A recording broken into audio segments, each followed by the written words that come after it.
Hello and welcome to Creativity TV. On today's show, guest designer Jo Austin creates a best of British themed decorated frame with a crackle glaze technique. This technique is brilliant. You paint your base coat and allow it to dry before the crackle glaze is painted over it. Once this dries, another coat of colour is applied and cracks and peels start to appear. Let's take a look. 2012 has got to be the year, I think. We've got the Jubilee celebrations, we've also got the Olympics, and the Best of British range is fantastic to celebrate both of those. So everything British that I could find in the Best of British range, I've popped on to this little picture frame. And the technique I want to share with you today is the crackle glazing technique, which complements the Best of British range really well. So to create the picture frame, what I've done is I've taken a photo frame. It was just a plain wood one, and I've sanded it down on the edges to take that varnish off. I've already started doing this one already. And what I've done is I've taken my little palette and I've put in some acrylic paints. So these are the Artiste acrylic paints, and I've used cherry red for the base. We just paint that on. And it might seem like it takes a long time to actually create the crackle glaze effect, but it doesn't really. So just paint on a thin layer of your acrylic paint. Don't forget to paint the little lip on the inside as well, and also the outside edge.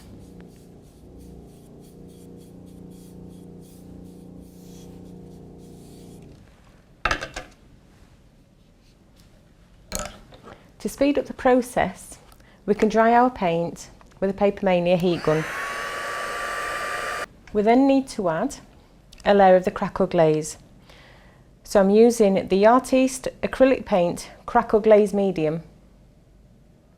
And it's just like a very thin, clear, wet varnish. So again, I popped it into my palette. And I'm just going to paint a thin layer across the front of my frame.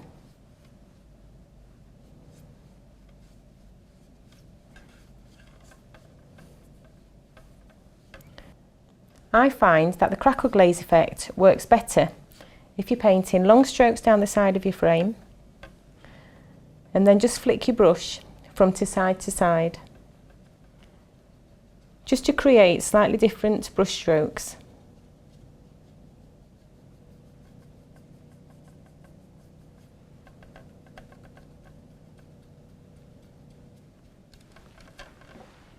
Now again, what we can do with that is to set it with a heat gun just to dry it out. To create the top layer of the paint effect, we need to go over with a white. Now this can be any colour. I just like the whitewash effect, the sort of vintage look of the white on a colour underneath. So I've taken the blank, plain white Artiste acrylic paint, and this is what I'm going to use for the rest of the frame.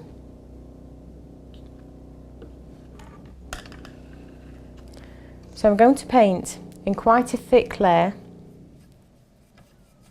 onto the frame all the way around.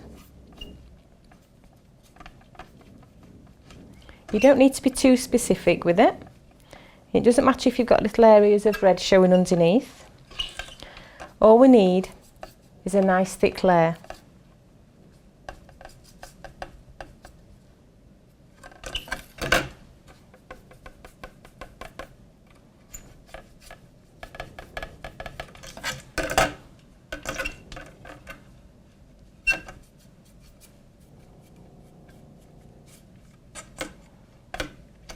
So we're going to make it a lot quicker. We can heat it up with the heat gun. And if you go quite slowly around your frame, you'll notice those little cracks start to emerge.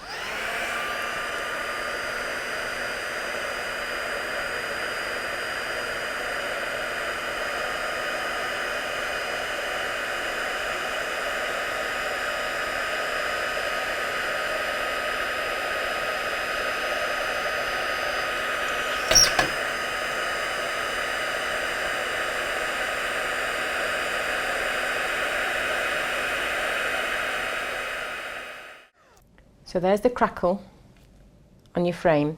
If you haven't got a heat gun or you've got a little bit more time, you can actually leave it to dry overnight, and those cracks will appear just a little bit wider, which will reveal more of the red paint underneath. But I quite like the dainty crack effect on there. I think it looks really nice. So to finish this frame off, we're just going to place it down. Just open your little metal sections at the back. And I've got a little panel that I've painted. Now this is the back section of the photo frame where your photo would sit on the underneath of here. And I've just gave it a little crackle effect around the side. So red again, exactly the same as before, then a layer of the crackle glaze, and then a layer of the white. We don't need to worry too much about this centre section because that's going to be covered with paper. So we can pop that into our frame.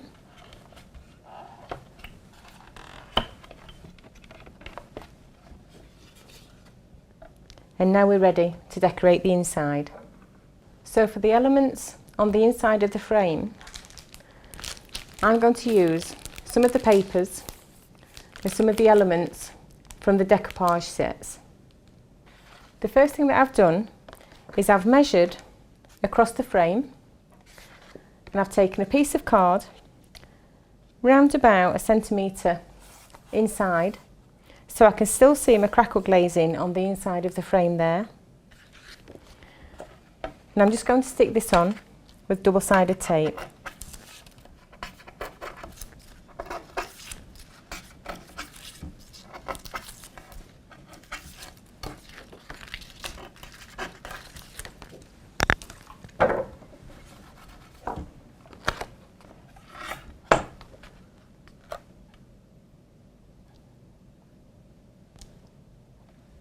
So that card section is going to sit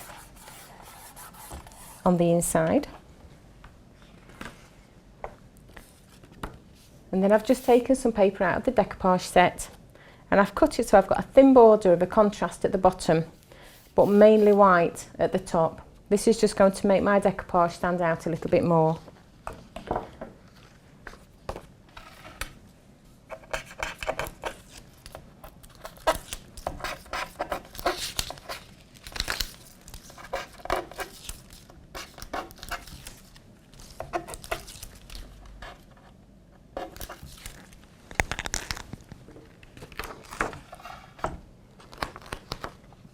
This paper can now sit centrally into this middle panel.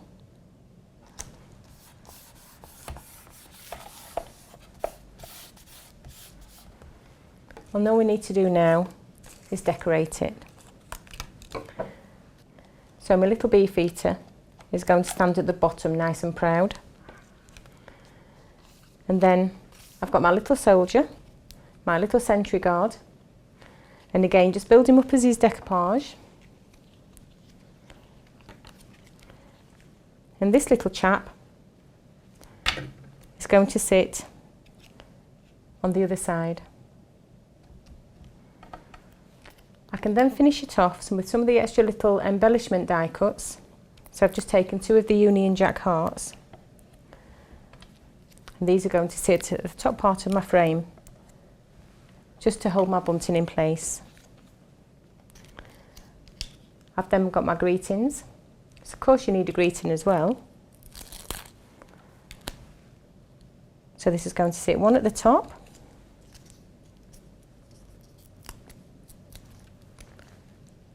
and I've got one to go down at the bottom.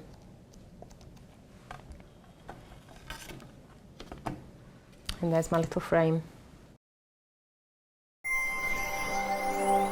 This technique gives a really good antique look to your project. I think it's best to use contrasting colours like Jo has shown to let the cracks really show up. You could also try closer match colours though, particularly if you want a really subtle look, perhaps on a vintage project for example. Talking of vintage, docrafts demonstrator and Creativity Club member Christine Saunders has sent us in this lovely shabby chic card using one of the Creativity Club downloads.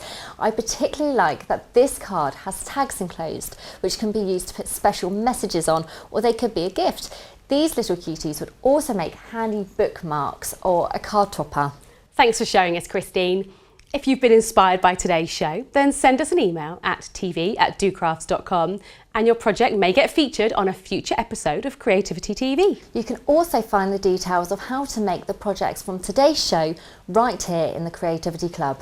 Until next time, happy crafting.